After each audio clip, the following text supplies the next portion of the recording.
ધ્યાનનો રોજ થોડો થોડો અભ્યાસ કરતા રહેવાથી જ મન શાંત બનશે અને અંતે સંપૂર્ણ શાંતિ ત્યાંથી જ પ્રાપ્ત થશે.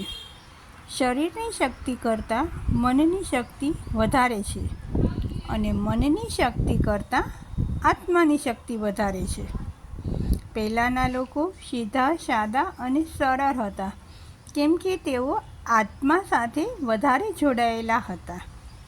એટલે કે આત્માની ઉપર કોઈ જ પ્રકારના ખોટા કે ખરાબ દુર્ગુણો નહોતા લાગેલા. જ્યારે અત્યારે લોકો આત્માથી દૂર થઈ શરીરને જ પોતે માની તેની સાથે વધારે જોડાયેલ રહે છે, જે આત્મા માટે ગલત છે. આ આત્મા સાથેનું ફરીથી સુંદર જોડાણ એટલે ધ્યાન.